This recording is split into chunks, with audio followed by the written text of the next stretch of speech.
أعوذ بالله من الشيطان الرجيم. بسم الله الرحمن الرحيم. الحمد لله رب العالمين، والصلاة والسلام على أشرف الأنبياء والمرسلين وعلى آله وصحبه أجمعين. رب اشرح لي صدري ويسر لي أمري واحلل عقدة من لساني يفقهوا قولي. رب زدني علما وارزقنا فهما. InsyaAllah. Assalamualaikum warahmatullahi wabarakatuh. Alhamdulillah, kita telah berada dalam akhir-akhir Ramadan ini. Maka pada pagi ini dan pada bulan Ramadan hari ini, saya akan berkongsi tentang 5 amalan.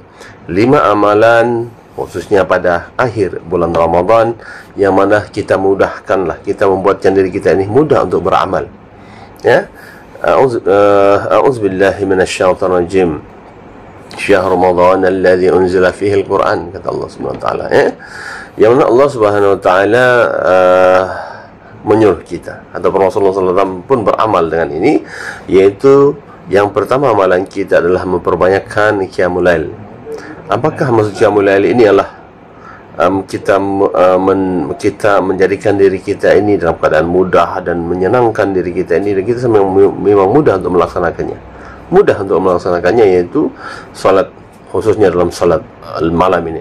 Sesungguhnya Rasulullah SAW sangat-sangat menghidupkan 10 malam Ramadan ini dengan salat malam dan juga ibadah. Sebagaimana Rasulullah SAW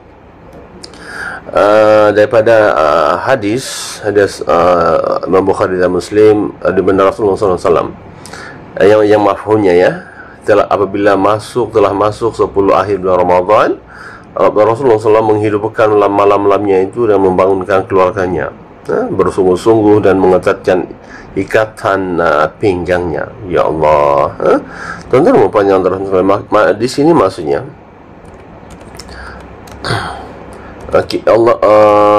di sini maksudnya kita kena buatlah, kita kena buat tentang semua perkara ini, insyaAllah.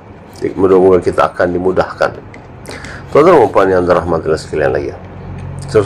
Kemudian yang kedua adalah kita mohon kepada Allah Subhanahu wa taala agar kita pada malam ganjil ini kita mendapat Lailatul Qadar. Lailatul Qadar adalah merupakan malam yang Allah anugerahkan kepada umat Nabi Muhammad SAW sahaja, yang lebih baik daripada 1000 bulan yang terjadi pada 10 malam terakhir Ramadan ini.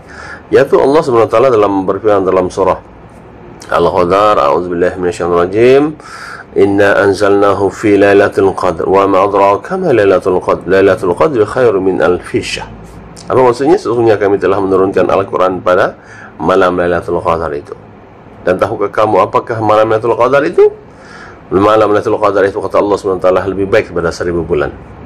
Maknanya kalau kita beramal pada bulan Ramadan lagi, pada malam Lailatul Qadar lagi, maknanya kita akan dapat pahala. Pada hari-hari lain kita dapat mungkin dalam 10 pahala, 200 pahala, 300 pahala. Tapi andainya pada bulan Ramadan Allah akan gunakan sifir 100 pahala darat 83 tahun, 3 bulan, ataupun 1000 bulan. Masya Allah, dalam kiraan kalender kita. Dan Masya Allah, banyak pahala, Kemudian apa yang kita kena buat juga pada bulan-bulan Ramadan, pada Ramadan, tuan-tuan yang terus sekalian, adalah yang ketiga adalah memperbanyakkan zikir dan doa. Zikir, marilah kita sama-sama melaksanakan memohon ampunan daripada Allah SWT, memperbanyakkan doa-doa yang terbaik, terutama doa-doa yang diajarkan oleh Rasulullah SAW. Daripada Aisyah radhiyallahu anha bertanya kepada Rasulullah SAW, wahai Rasulullah, jika aku bertemu dengan Lailatul Qadar ini, apakah yang perlu aku ucapkan? Maka Rasulullah SAW telah menjawab, ucapkanlah, berdoalah, Allahumma innaka afuwun karim tuhibbul afwa fa'fu anni. Yang bermaksud, oh ya Allah, ya Tuhanku, sesungguhnya Engkau ini Maha Pemaaf. Engkau suka memaafkan, maka maafkanlah aku. Ini adalah ayat Imam Tirmizi, hadis riwayat Imam Tirmizi. Yang keempat adalah kita sama-sama membiasakan diri beriktikaf di rumah Allah SWT, di masjid, di surau, di musalla, dan di mana-mana tempat lah, yang mana kita tempat situ kita untuk khusus beribadah kepada Allah Subhanahu Wa Taala. Kalau yang orang-orang yang besar rumah ni, dia ada satu tempat yang dia memang khusus untuk dia beribadah kepada Allah Subhanahu Wa Taala, untuk khusus tahassus. Bahawa kebanyakannya ulama-ulama ini dia punya satu tempat khusus untuk dia, untuk dia beribadah kepada Allah SWT, menguzlahkan diri kepada Allah SWT. Maka tempat-tempat ini seperti masjid, kena i'tikaf. Nah, itu i'tikaf hadzal masjid lillahi ta'ala. Kan Rasulullah SAW tuan-tuan biasanya beriktikaf pada malam 10 akhir Ramadan untuk lebih mendekatkan diri kepada Allah SWT. Itu namanya uzlah. Di mana Rasulullah SAW selalu beriktikaf pada 10 malam terakhir Ramadan ini, sehingga Allah mewafatkan baginda. Ini dalam satu hadis riwayat Imam Bukhari. Allahu Akbar. Yang kelima, tuan-tuan, yang saya boleh kongsikan kepada kita semua adalah membayar zakat fitrah. 10 terakhir ini pastikan kita semua ini telah membayar zakat fitrah, ataupun kalau yang belum, bayarlah zakat fitrah mengikut fatwa, mengikut tempat kita bekerja. Ya, zakat fitrah nomor 4 adalah wajib dikeluarkan sebelum solat sunat Aidil Fitri ini. Untuk apa? Untuk menyucikan diri kita ini, untuk menyucikan kita punya puasa. Dan puasa kita tidak lengkap andainya kita belum membayar zakat fitrah. Kalau macam di Sabah sekarang adalah harga dia RM7.50. Nah, kalau pergi Semenanjung RM10 kan. Di Sabah RM7.50 lah. Ada untuk apa zakat ini, tuan-tuan dan puan? Kita ketahui bahawa zakat ini adalah arahan dari Allah SWT, dan juga kita kena buat. Dan begitu dengan puasa, solat dan sebagainya adalah arahan dari Allah SWT. Ya? Dan kita hendaklah membantu, dan dia zakat ini adalah untuk membantu orang-orang asnaf, fakir dan miskin.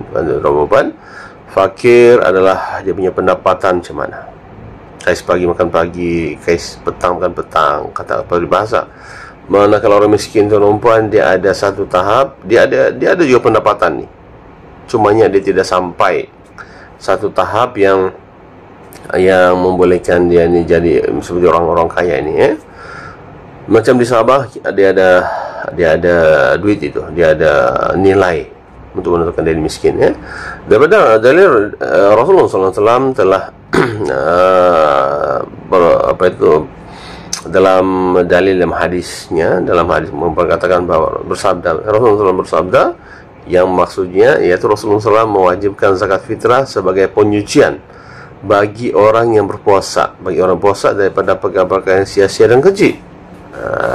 Kan sebelum puasa ini banyak perkara-perkara yang kita buat, kemudian banyak perkara-perkara yang kita pun tidak mau tapi terbuat, yang sia-sia, bukan sia-sia lah, yang bukan ibadah bulan Ramadan ini, serta sebagai bantuan kepada orang-orang miskin. Ini adalah satu hadis yang diberikan oleh hadis riwayat Abu Dawud dan Islam. Jadi tuan-tuan, daripada 5 perkara ini yang kita senang je sebenarnya membuat, dan jangan kita terlalai, ya.